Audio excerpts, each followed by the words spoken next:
What happens when a member of parliament, who is basically one of us, he is an elected representative, someone who represents the people of South Africa, who is currently sitting on the ad hoc committee in parliament that is investigating allegations of collusion between high-level police officers and criminals?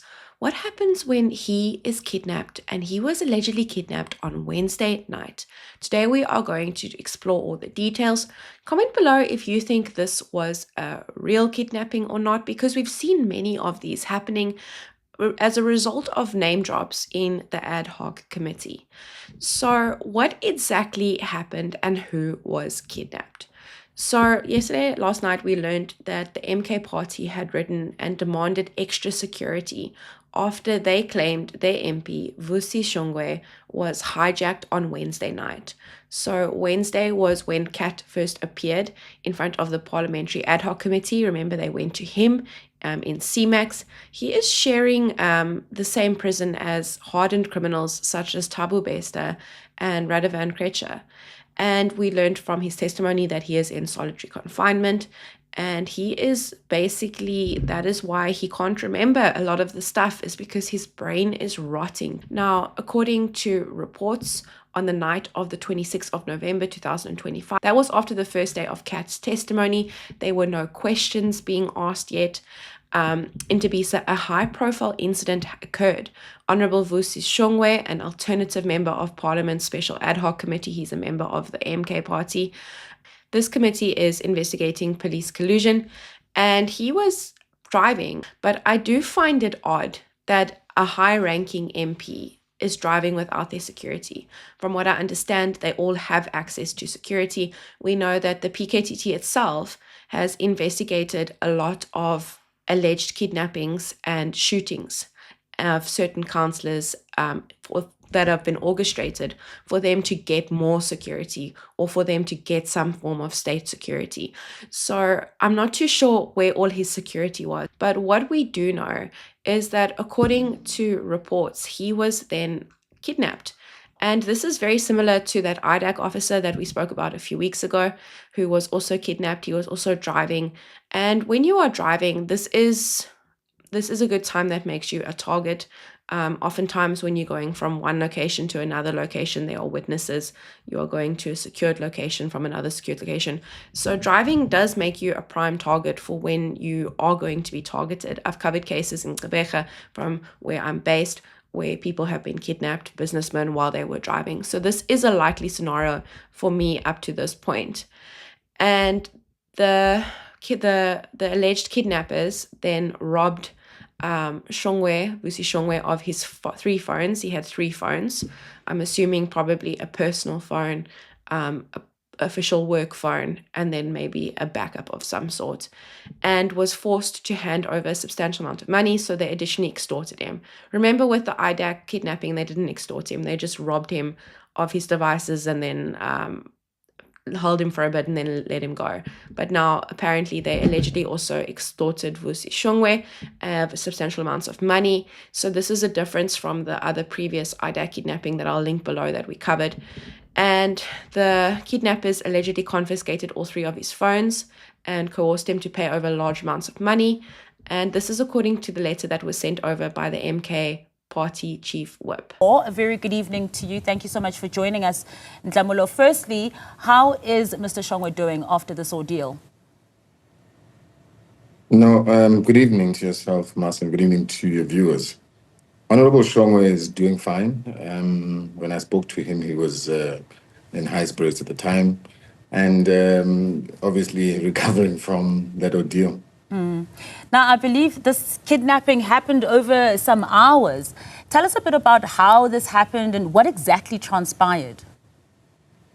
Well, effectively what happened is he was driving at night with a friend, and at around 10 o'clock in the evening, and then they were hijacked and effectively kidnapped, robbed of their goods, in this case 3 cell phones, as well as cash, that was taken from them, and threatened and assaulted. And that ordeal lasted for about 5 hours, at which point they were released at 3 o'clock in the morning.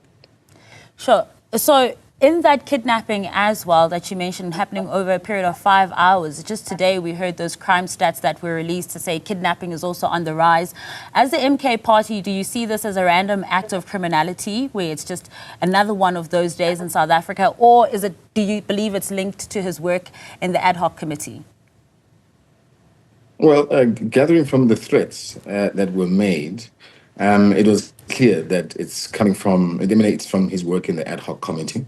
And that's part of the reason, where we've said from the beginning, and this is not new, that the Speaker and Parliament in this case has to ensure that our members are safe and they're given all the resources that they need in order to do their work. As it is, they're actually left at their own peril. And it's very concerning because if you look at the kind of hardened criminals and the kind of people they have to deal with on a daily basis, I mean, the questions that they have to ask, and fearlessly so, and naturally are going to, irritate, and a lot of people are going to feel antagonized by the work that they do. But, the work that we do and the kind of leaders that we are in MK, in Parliament, naturally we are very thankless. The job itself is very thankless, and we are very committed. But we're just asking the Speaker, and especially off the back of a meeting that took place with the Chief Whips Forum 3 days ago, where again this issue of security was raised. And it's not a new issue. It's been on the agenda for the longest time. And it's just sad that, it has to lead to such an occurrence in order for it to actually be taken seriously. So that led to our Chief Whip in this case, writing to the Speaker, raising concerns around this and saying that, the Parliament and this office and the Speaker's office just cannot continue, just dragging their feet on this issue. It's a matter of life and death. Yeah, and you mentioned that threats were made, and that's how you can also make the link to the work that's been done in the ad hoc committee by the MP himself as well and others from your party. Without jeopardizing the ongoing investigation as well, are you able to tell us the kinds of threats that were made? I think, if I was to share with you the kind of threats that were made, people would be able to, even probably the perpetrators, be able to link it to certain, witnesses. I can share the following with you. I mean, you have a miscreant by the name of Paul O'Sullivan, who, in this case, intimidated Honorable Nomvalo. And, he took a screenshot of Honorable Nomvalo's post on Facebook, and he intimidated him and made some threats. And so these are the kind of things that, our members are having to endure. I mean, there's many other examples that we'll share. But, these have been surfaced with Parliament and the Speaker, and we're just hoping that the necessary interventions will ensue. Yeah, and as you've mentioned, it's not new, and you've asked for adequate security. Now, based off past experiences, are you confident that this will happen this time around? Well, if you look at what's happening here, the turnaround time has been awfully slow. Parliament needs to take this a whole lot seriously. I mean, you look at the work, for instance, with one of the IFP leaders, Ketamabala, who was also, shot and killed whilst doing groundwork and constituency work. What happened there? So the work that we do, as I said, it's a thankless job. Some people will appreciate the things that we say. Some people won't appreciate the things that we say. I mean, I recall even during elections, I had many threats. Even after, I've had lots of threats of my life. So, being a politician in this space, and I guess that's why we even have a PKTT and we have to support it. It's a very dangerous responsibility. But, we have to do what we have to do. Because the people of South Africa need change, and they voted us into these roles to ensure that we're their voices. Ndlamulo, thank you so much for your time. Really appreciate it. That was the MK party spokesperson, Ndlamulo Ndlela. Now, this is very disturbing. If these allegations are true, then this is disturbing. We cannot have members of Parliament being kidnapped and their devices taken, because obviously, why would people want the devices? We've seen this with the IDAC kidnapping as well. So if this kidnapping is in fact real, why would someone want the devices? People want devices because you live your whole life on your devices. Everything that you need to know about a person is on their devices. I often say this, when criminals in South Africa, how they get caught is by their cell phones, because they take their cell phones with them when they go and commit crimes. It's not through DNA, it's not through investigative work, it's through cell phones. And through our devices, we put our whole lives on it, all of our emails, all of our contact. It's a wealth of information. And if these alleged kidnappings are true, and if they are related, because comment below if you think they're related, then that means that someone high up wants to know what other people know. And by doing this, by taking someone's devices, you can download and you can see what other information the other person has. And we know that Vusi Shongwe was released unharmed. He looked very well at the Parliamentary Ad Hoc Committee on Thursday. I was watching his testimony. There were no signs that he had been held from 10 p.m. to 4 a.m. in the morning and that he had undergone this sort of trauma. But that is not to say that he did not, because, we all handle trauma very differently. And maybe he is hardened in a way that perhaps other people aren't. I'm not too sure. People handle trauma in different ways. But I don't know what to think about this. I don't know if this was a real kidnapping or perhaps something that was maybe staged. I'm not too sure, because at the end of the day, since Thabo Bester got the best of us, you see what I did there? I've become very skeptical. I have to see things with my own eyes. I still want to see the CCTV footage of Nathi Mthethwa going into his room by himself. I wish they would release that, because at the end of the day, I'm just very skeptical about all of these kidnappings. And, this is not just any MP. Vusi Shongwe is tied to a sensitive investigation into alleged police corruption. And perhaps, people are trying to target the MPs, and maybe they all have their own WhatsApp group where they share questions within the party of what to ask. I'm not too sure. I'm speculating here. Comment below what you think. Now, based on this event, I quickly went over the questions that Shongwe asked the cat at the ad hoc committee. And basically, they started out talking about guns, whether Kat Mtlala is familiar with any gun laws, and he said that he is. And basically, we spoke a bit about Kat's VIP security. Remember, he has these security guards that he pays 2 million rand a month for, that he goes around with everywhere, like 20 guys or something, 16 or 20 guys.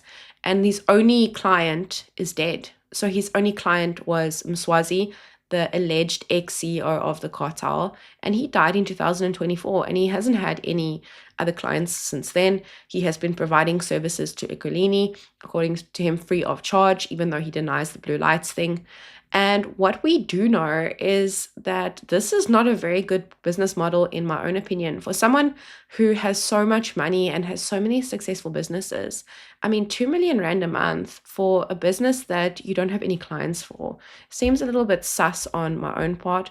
But remember, when we spoke about in my video on how the cartel runs, is that you are encouraged to open a security business when you join, because when you open your security business, then you have access to firearms, you have access to weapons, you have access to training.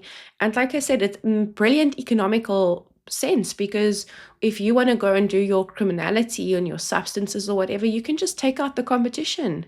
And you can do it legally. You can get awards for taking out your competition. Whoever thought about that is brilliant. Just saying. Now, Shongwe was the only one who asked about that I remember. You will correct me if I'm wrong in the comments below. You always do. And whenever I'm wrong, I say it and I publish a pinned connection. But if, to my understanding, he was one of the only MPs that mentioned Cyril Ramaphosa's nephew by marriage, who has been implicated in the looting of Tembisa Hospital. That's the person's name is Morgan Mamela. And basically, Shongwe asked whether Kat had ever seen Mamela and General Fani together, and Matala said no, because remember, General Fani is that one who appeared in front of the ad hoc committee, and he was speaking about how that tender was awarded. I watched that testimony, although I didn't have time to make a video on it. Summarize, he was basically, from my memory, I'm summarizing from my memory, he was a research scientist, much like myself, and then he went into police supply chain management, and he was talking about how the contract that was awarded, that 360 million rand tender to Medicare 24 Swane, how that was actually irregular, and why they didn't pick it up because they were still doing things by hand. They weren't checking on computer systems then or something along those lines. And that was it. I mean, Shongwe's line of questioning was not very long. And I don't know if it wasn't very long because of the experience that he had the night before. I mean, if you think about it, he had been held from 10 p.m. to 4 a.m. and he probably didn't have a lot of sleep. I mean, the committee started at about 11. He had to go and open a police case, I assume. So I don't know if it was because of his, he was having a traumatic experience, or if he was, in fact, still maybe intimidated by what happened. I don't know. Comment below what you think, because like I said, his questioning was very quick. It was very to the point, but he is also the only one who mentioned Mamela. I do wish MPs would have gotten into a lot more into Mamela. He is an episode that is planned to drop sometime, but that is just my own personal opinion. And this hijacking hints at possible intimidation designed to send a warning. The question now is, those who dig deep into systemic corruption in South Africa, are they safe? We know from Babita Decaran, we know from Klute Murray, we know from Bauer van Niekerk. We know that people who go and they dig, they often end up at the end of a gun and they end up with bullets in them. Or are we living in a mafia state where threats and crime are becoming tools to silence truth seekers and whistleblowers? This raises a chilling reality. If an MP, a representative of you, a representative of me, you might not have voted for MK. Like I said, I don't care who you vote for as long as you vote. I do not endorse any political party. But at the end of the day, the South African government is set up to be representatives of us. And an attack on an MP, in my own opinion, is an attack on every single South African. And if they can be hijacked and extorted in broad daylight, what hope does the average citizen like you and me have? And we can't sit back and watch. We need accountability. We need transparency. And I do think this is what Jerome Konasi was trying to do when he held that press conference. Because at the end of the day, sunlight is the best disinfectant, and we must demand that our leaders, even those who are investigating corruption, that they dig deeper and we get down to the truth. Because from what I understand, with all these kidnappings coming to arise and all these mysterious deaths, that we are getting closer. We are getting closer to the top. We are getting closer to the kingpin. We are getting closer to the CEO of the cartel. And when backed into a corner, people become incredibly dangerous. And people who are backed in a corner will do anything in order to fight their way out of that corner. Now, if you like what I do, consider giving me a like, consider subscribing. Members get episodes earlier and memberships contribute towards the plant fund behind me. Thank you so much for watching, and keep safe and watch your six, because it is dangerous out there.